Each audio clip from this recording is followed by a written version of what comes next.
Hi everyone. How you doing today? My name is Connie and today, what if you've been single so long that you don't know how to share?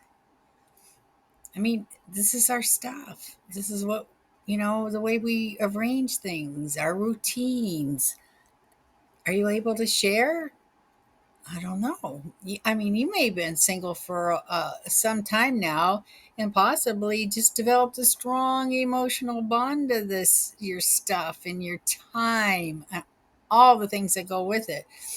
It can all appear as if we have so much happening in our lives right now that we couldn't possibly fit in someone else. I mean, that's just the way it seems sometimes when you start thinking about, do you want to go and date again, especially if you've been single for a long time.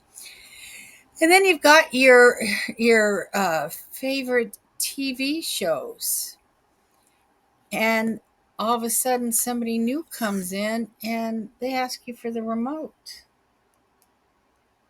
Oh boy, I don't know. So do you give up the remote to watch his or her favorite shows, or do you just say, no, I want to watch my shows? Um, so these are all little minor struggles that we have to go through in order to share our life with somebody else. And there are, I think, like maybe four major struggles that you may come up against. And, number one is your freedom to come and go as you please. I mean, I don't know about all of you, and let me know in the comments how you feel, but I come and go as I please. If I want to go out with friends at night, I just go. If I want to go to Arizona, which, if you saw in the last video, I just came back from Arizona. That's why we did this curly hair thing. So bear with me. I'm just trying to do some different hairstyles. So that's why the view of where I was sitting when I did the dating one is in a different spot and a little bit shaky. You can see the little clock in the grandfather clock in the background kind of going like this because I had my computer on my legs. So, but we adapt. And so, can we adapt to this same type of situation as somebody new is coming into our lives? Do you are you going to be able to just say, I'll be right back, or I got to go to the store, or do you just walk out? Which, honestly, I don't think that would be fair to somebody else because I don't know how you would feel if somebody did that. So, you got to work that out. Um, Number two would be like different food likes and dislikes. For me, I eat probably 90% of the time seafood. That's what I love. I love seafood. I like shrimp, lobster, clams, mussels, oysters, fish. I love fish. So that's what I eat.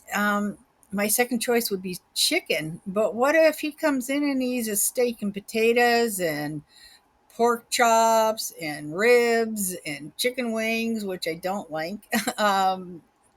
What happens then?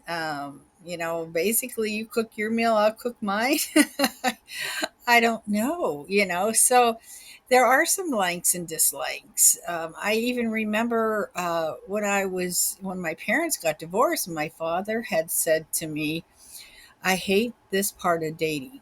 Where they ask me if I want peas or corn or do you rather have broccoli? And he said, oh, that just annoys me. But he knew he had to go through it, and so will we if we decide to start dating again. And then what do we have? Household responsibilities. So who does what? Do you go back to the stereotypical roles where he does everything outside, you do everything inside? I'm not buying that. that much anymore.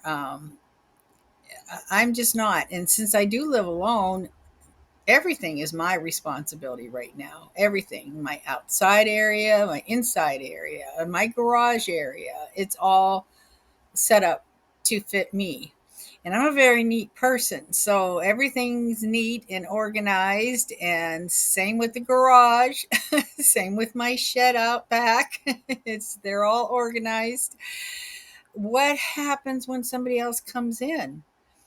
I mean, I do my laundry when I want to do my laundry. I cook dinner at the time I feel hungry. So what happens when you have another partner come in?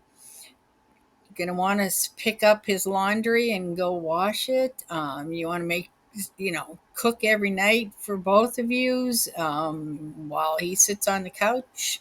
No offense, men. While he sits on the couch and you're out in the kitchen.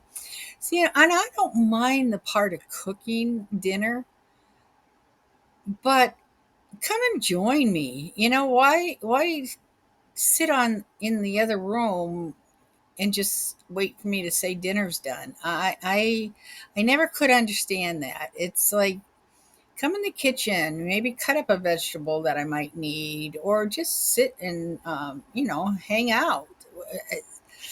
I know it sounds weird, but I don't want to do everything. And I don't want to do all these things alone. Even if I'm doing the laundry, if I throw all the laundry in the wash and you walk by and see the washer's done, open it up and throw it in the dryer.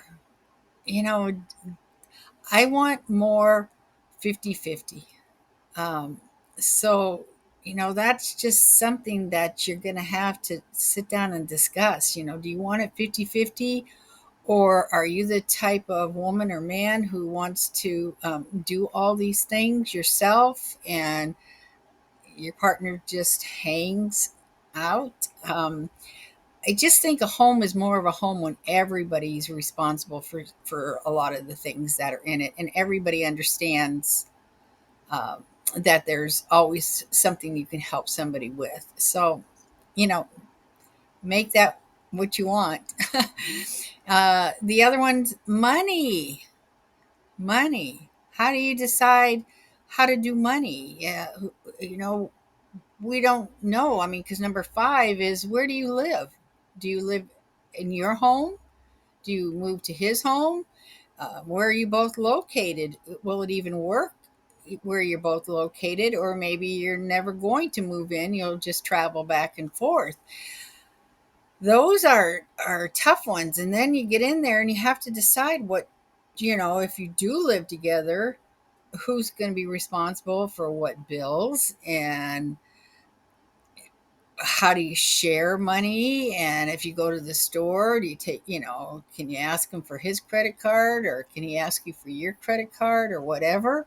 Um, so let me tell you, these are struggles that every couple has to make, and usually you've done that already when you were younger and went through life with someone. So to start that all over again, wow. So, anyways, as you start dating, you now have five important things that you can talk about as you advance in your relationship. So, you're welcome. And then if you like this video, please subscribe and hit the like button. I really would appreciate it to see how things are going out there. Okay. So thank you. I appreciate you. Then, okay, sharing is an adjustment, but it's not the end of the world. We do have things that we look forward to when we get somebody else in our life. So I have four changes that I think are a benefit to everyone. Uh, Number one, you won't be alone. And we know that just because we're alone doesn't mean we're lonely. I'm not lonely. I am alone, but I'm not lonely. We all have other ways of getting that interaction, and family, friends. So we're not lonely, but you won't be alone anymore. You'll experience different types of happiness, laughter, and sharing. It's not just you laughing at a joke you spoke out loud to yourself, or something that you tripped and stumbled and you laughed at yourself. This, you have somebody else to share with all this, and then everything in your homes um, will be shared. And that's a change, and it's a nice change though. So be happy with that. And they um, they may just come in with some great ideas that you didn't think of, such as places to go travel or just going on road trips, some interesting sites that they've seen that they can take you along with them, and new restaurants and new cities. It's always nice to try the food that a city or a town is known for. So they may have some, and you may. I mean, I like anything by the ocean, and I like the restaurants. Of course, I would by the oceans, but maybe they weren't a walk on the beach type of person before, but now they might be. So you share ideas and you learn so much more about each other. And then there's activities and hobbies that may become your favorites that they do, because you're doing them together. And you may have activities and hobbies that allow you that alone time so that you're not always in each other's faces everywhere you go. I mean, like my hobby right now is YouTube. So, I'd have to have alone time to, work on my script and work on editing and all the other good stuff that goes with YouTube. And maybe they like to work on cars or something. They could go out in the garage while I'm doing that and work on their car. So there's a lot of good stuff that will happen um, when you do meet someone that you just don't think about at the time. And and I'm really bad about trying to make myself available. I think we get in a rut, and maybe all of us do. I mean, I've been in a long rut where I've just not really, pursued trying to find a partner in life. And so I've been asked this many times. Hey, Connie, has that man that you're looking for knocked on your front door today? you know, I'm like, ha ha ha, because I always say, well, you never know. He could just show up at my front door. So I'm guilty of being stubborn and not willing to quite give up my single dumb life, so it seems like a lot of work to meet someone nowadays, and it is. I mean, because you do have to plan on dating, and then you got to worry about what you're going to wear and what hairdo you're going to have that day. So hey, let me know what you think about this, by the way. And then you just might want to make time in your busy life, though, and it may be easier to share than you think. It just might. But let me know in the comments if you have gotten used to doing something solo. Would you struggle sharing that? Let me know. I'd love to hear from you on the comments on this. And if you watch the video that I had out right before this one, it was on dating again, where I give a lot of tips. I did a lot of research on it and I did a lot of tips. Now, let's see if I can follow my own advice that I give, because I thought it was pretty good advice. And so, watch that next video. And if you're new here, thank you for stopping by. I hope you take the moment to subscribe. And if you've been here for a while and you haven't subscribed yet, please do. And if you want to make it easier on yourself, I have the dating video on this side, and on my face, if you just click on my face, you can subscribe. So Please help me out that way. I'd appreciate it. Thank you so much. And until the next one, bye.